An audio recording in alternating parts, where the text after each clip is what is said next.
সবাইকে আমন্ত্রণ কুল স্পোর্টস 24 আপনাদের সাথে আছি রেদওয়ান শেব। শিরোনাম শুনছিলেন, এবারে পুরো খবর জানাবো। বাংলাদেশ দলের ওয়েস্ট ইন্ডিজ সফর শুরুতেই কাল শুরু অ্যান্টিগা টেস্ট। ওয়েস্ট ইন্ডিজের কন্ডিশন বাংলাদেশের জন্য চ্যালেঞ্জিং হলেও টেস্ট চ্যাম্পিয়নশিপের শেষটা ভালো করতে চায় টাইগাররা। যদিও নিয়মিত অধিনায়ক নাজমুল শান্ত এবং অভিজ্ঞ মুশফিককে মিস করবে দল। অধিনায়কত্বের অভিষেক হবে মেহেদী মিরাজের। ব্যাটারদের ব্যর্থতা কাটাতে আলাদাভাবে কাজ করেছেন batting coach Salauddin. Viv Richard স্টেডিয়ামে ম্যাচটি শুরু হবে রাত 8টায়। টিমই আমাদের ফ্যামিলি থাকে সবকিছু, এবং আমরা কিন্তু আমাদের বাসার ফ্যামিলির থেকে টিম মেম্বারসদের সাথেই সবচেয়ে বেশি সময় স্পেন্ড করি। এক পরিবার থেকে বহু দূরে, তাতে কি ক্রিকেটাররা নিজেরাই আরেক পরিবারের মতো। এটাই টাইগারদের শক্তির জায়গা। পাকিস্তানকে হোয়াইট ওয়াশ করার পর টেস্ট চ্যাম্পিয়নশিপ ফাইনালে খেলার স্বপ্নও দেখেছিল বাংলাদেশ। তবে এক ভারত সফরে গিয়ে ওলট পালটের শুরু। এখন লক্ষ্য অন্তত এই সার্কেলের শেষটা ভালো করা। যদিও অ্যান্টিগায় কোনো সুখস্মৃতি নেই বাংলাদেশের। কোনো ফরম্যাটে জয় তো দূরে, লজ্জার পরিণতি বেশি। ক্যারিবীয়দের বিপক্ষেও রেকর্ড খুব একটা ভালো নয়। 20 টেস্টে 14 হারের বিপরীতে জয় মাত্র 4টি, ড্র হয়েছে 2 টেস্ট। তবে এমন পরিস্থিতিতেও জ্বলে ওঠার অতীত ইতিহাস আছে টাইগারদের। নেতৃত্বেও বদল আসছে। 13তম টেস্ট অধিনায়ক হিসেবে অভিষেকের অপেক্ষায় মেহেদী হাসান মিরাজ।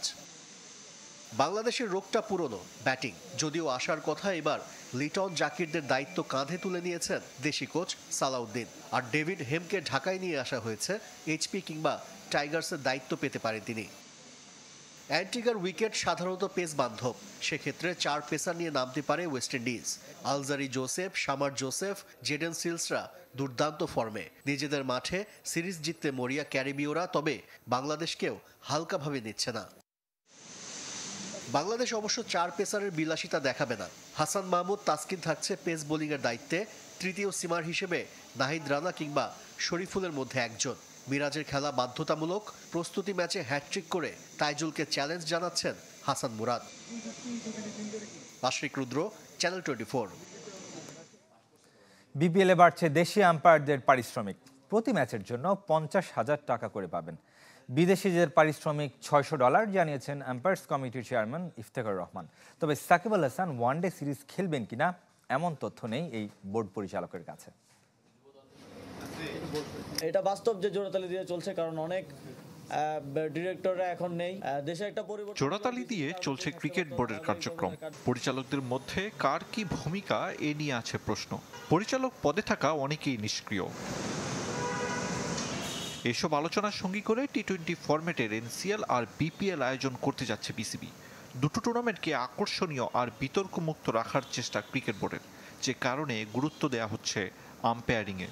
বাড়ছে দেশি ক্রিকেটারদের পারিশ্রমিক। বিপিএলে ম্যাচ পরিচালনার জন্য ফি 50,000 টাকা। এতে ব্যবধান কমছে দেশি বিদেশিদের মধ্যে। প্রথম বছর আমি টেক ওভার করার পর এটা 20 হয়েছে, সেকেন্ড বিপিএল এটা 25 হয়েছে, থার্ড বিপিএল 30 হয়েছে, এবার কিন্তু এটা 50 হয়ে গেছে।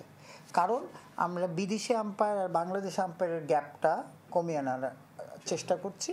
আর বিদেশি আম্পায়ারের জন্য শ্রীলঙ্কা, ইংল্যান্ড, পাকিস্তান ও দক্ষিণ আফ্রিকার সাথে যোগাযোগ করেছে বিসিবি। ইতোমধ্যে সাড়া দিয়েছে লঙ্কান বোর্ড। 11তম আসরের শুরু থেকেই থাকছে ডিআরএস। 2 বছর আগে যে ডিআরএস হয়নি, এটার বিগেস্ট প্রবলেম ছিল যে রাইট টাইমে অ্যাপ্রোচ না করাতে আমরা টেকনিশিয়ান অ্যান্ড ইকুইপমেন্ট সাপ্লাই পাইনি। এক্সপিরিয়েন্সটা নিয়ে আমরা কিন্তু ডিআরএস কোম্পানির সাথে 5 বছরের একটা এগ্রিমেন্ট করে নিয়েছি। টি10 খেলার সাকিব জাতীয় দলে ফেরার ইঙ্গিত দিয়েছেন। অন্য পরিচালকরা কেউ কিছুই জানেন না, তাই নিশ্চিত নয় ওয়েস্ট ইন্ডিজে ওয়ানডে সিরিজ বা চট্টগ্রামের হয়ে বিপিএল খেলা। আমি জানি না, ক্রিকেট বোর্ড বা বিপিএল গভর্নিং কাউন্সিলের তো কোনো বাধা নেই। এখন ও যদি এসে কমফোর্টেবলি খেলতে পারে, it is entirely up to him. তৃতীয় বিভাগ লিগে হাতাহাতির ঘটনা। এনসিএলে আম্পায়ারের সিদ্ধান্ত নিয়ে ক্রিকেটারদের রাগ ক্ষোভের প্রকাশের পর আরো কঠোর হবার ঘোষণা বিসিবির। আরিফুল ইসলাম, চ্যানেল 24, ঢাকা। ফুটবলের খবর জানাবে এবার চ্যালেঞ্জ কাপ দিয়ে। কাল শুরু হচ্ছে ঘরোয়া মৌসুম। জুলাই বিপ্লবে শহীদদের স্মরণে যার নাম দেয়া হয়েছে বাংলাদেশ 2.0 চ্যালেঞ্জ কাপ। শিরোপার লড়াইয়ে মুখোমুখি হবে বাংলাদেশ চ্যাম্পিয়ন বসুন্ধরা কিংস এবং league runners up Mohammedan. Kings অ্যারেনায় বিকেল 5টায় শুরু হবে এই ম্যাচ। যেই জিতুক পুরস্কারের অর্থ তুলে দেওয়া হবে জুলাই শহীদ স্মৃতি ফাউন্ডেশনে। কিংস এরেনার গ্যালারিতে শহীদ আবু সাইদ, মুগ্ধ, নাফিজের গ্রাফিতি, যাদের আত্মত্যাগের বিনিময়ে নতুন বাংলাদেশ। সেই বাংলাদেশের ফুটবলে নতুন টুর্নামেন্ট চ্যালেঞ্জ কাপ। ইউরোপিয়ান ফুটবলের মতোই 24-এর শহীদদের স্মরণে প্রথম আসরের নামকরণে যুক্ত হয়েছে বাংলাদেশ 2.0। টুর্নামেন্টের প্রথম শিরোপার লড়াইয়ে মুখোমুখি Bangladesh Premier League champion Bashundhara Kings ও রানার্স আপ মোহামেডান। ট্রফি জিতে মৌসুম শুরু করতে আত্মবিশ্বাসী দুদলই। আমাদের টিমে যা আছে এটাই আমাদের স্ট্রেংথ কালকের জন্য, আর আশা করি আমাদের যারা আছে সবাই সর্বোচ্চটা দিয়ে কালকে ম্যাচটা জেতার চেষ্টা করব। আমরা চ্যালেঞ্জ কাপটা এরকম চ্যালেঞ্জ হিসেবে নিচ্ছি যেন আমরা কালকে ভালো খেলে আমরা চ্যাম্পিয়ন হতে পারি। আমরা সবাই ফিট, ইনশাআল্লাহ কালকে আমরা জয় নিয়ে মাঠ ছাড়ব। টানা অনুশীলন আর ম্যাচ খেলার বাড়তি সুবিধা পেলেও ছন্দে নেই বসুন্ধরা কিংস। ভুটানে এএফসি চ্যালেঞ্জ লিগে হেরে এসেছে 3 ম্যাচ। তার উপর এবার নেই রবসন রাবিনিও, দরিয়েলতনের মতো পরীক্ষিতরা। ইনজুরির কারণে পাওয়া যাবে না বিশ্বনাথ, তারিক কাজী, রিমনের সার্ভিস। আর গেল মৌসুমে পাওয়া নিষেধাজ্ঞায় খেলতে পারবেন না উইঙ্গার রাকিব। বসুন্ধরার জন্য যেমন তেমনি আমার জন্য গুরুত্বপূর্ণ এই ম্যাচ।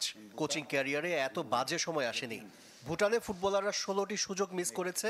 আশা করি ভুল থেকে শিক্ষা নিয়ে এবার নিজেদের প্রমাণ করবে। জ্বরে ভুগতে থাকা তখলিস ছাড়া ইনজুরি মুক্ত স্কোয়াড মোহামেডানের। প্রায় 2 মাসের ক্যাম্প আর 3 প্রস্তুতি ম্যাচ খেলে নিজেদের তৈরি করেছে সাদা কালোরা। ডাগআউটে প্রতিপক্ষ কোচ বদলালেও বসুন্ধরাকে নিয়ে ভাবনা বদলায়নি ট্যাকটিশিয়ান আলফাজ আহমেদের। বর্তমান বসুন্ধরা আর বিগত দিনের বসুন্ধরা একই। অস্কার বোঝানো একজন ভালো কোচ ছিলেন, বর্তমান সে একজন ভালো কোচ। তো বসুন্ধরা সবসময় বেস্ট টিম। আমার মনে হয় যে বাংলাদেশের সেরা টিম। আমরা সেরা টিমের এগেইনস্টে খেলতে নামব। চ্যালেঞ্জ কাপ পরিচালনায় এসেছেন ভুটানের রেফারি জহের সাগর, চ্যানেল 24, ঢাকা। নিজ জেলায় সংবর্ধিত হলেন সাফ জয়ী 6 নারী ফুটবলার। অধিনায়ক সাবিনা খাতুন, মাসুরা পারভিন আর আফিদা খন্দকারকে বরণ করে নিতে জমকালো আয়োজন ছিল সাতক্ষীরায়। স্বপ্না রানী, সাগরিকা, কোহাতি কিসকু ফুলেল শুভেচ্ছা পেয়েছেন ঠাকুরগাঁও থেকে। বিজয়ী বীরদের সম্মান জানাতে সাজ সাজ রব সাতক্ষীরায়। গেলবারের মতো বিজয় প্যারেড না হলেও সাবিনা, মাসুরা, আফিদাদের ছবিতে ছেয়ে গেছে জেলা শিল্পকলা একাডেমি প্রাঙ্গণ। টানা দ্বিতীয়বার দক্ষিণ এশিয়ার শিরোপা জিতে প্রথমবার শিকড়ে ফিরেছেন 3 বাঘিনী। ফুল ক্রেস্টের পাশাপাশি 1 লাখ টাকা করে দিয়েছে জেলা প্রশাসন। আপ্লুত ফুটবলাররা উৎসবের মাঝেও নির্মম বাস্তবতার কথা মনে করিয়ে দিয়েছেন। যে জেলা থেকে উঠে এসেছেন তারকা ক্রিকেটার মোস্তাফিজ, দ্রুততম মানবী শিরিন কিংবা দক্ষিণ এশিয়া সেরা একাধিক নারী ফুটবলার, সেখানে নেই কোনো সুইমিং পুল, ভালো মানের জিমনেশিয়াম, এমনকি খেলার আদর্শ মাঠ। এমনি সম্বোধনা পাইতে ভালো লাগে, সেটা যদি হয় আমার নিজের ডিস্ট্রিক্টে, তো আসলে এটা আসলে অনেক বড় একটা পাওয়া। মহিলাদের জন্য একটা স্টেডিয়াম করে দেওয়ার জন্য, যেখানে আমরা এসে প্র্যাকটিস করতে পারি আমাদের সুবিধা মতো, এটাই চাওয়া থাকবে। অনেক ভালো লাগা কাজ করছে এবং আমার মনে হয় যে এটার মাধ্যমে আমাদের যে পরের প্রজন্ম আছে যারা খেলাধুলা করতে চায় তারা অবশ্যই ইন্সপায়ার হবে। পাশাপাশি এখানে অনেক মেয়েরা উপস্থিত ছিল, আমার মনে হয় এটা তাদের জন্য একটা ইম্প্যাক্ট ফেলবে।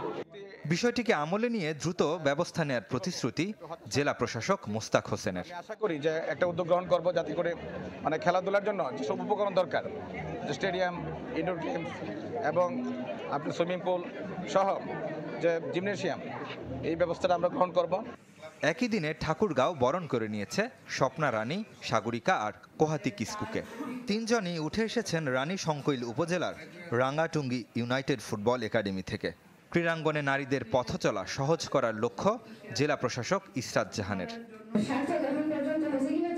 তবে আমার আরো ইচ্ছা ভবিষ্যতে যাতে আরো ভালো কিছু করতে পারি এবং আমাদের উপজেলায় জেলার নাগায় সুনাম যেন অর্জন করতে পারি।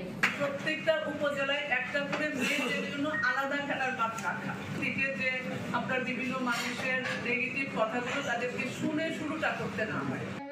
সময় বয়ে যায়, আনন্দের রং একটু একটু করে ফিকে হয়, পূরণ হয় না প্রতিশ্রুতিগুলো। Desk report, channel 24।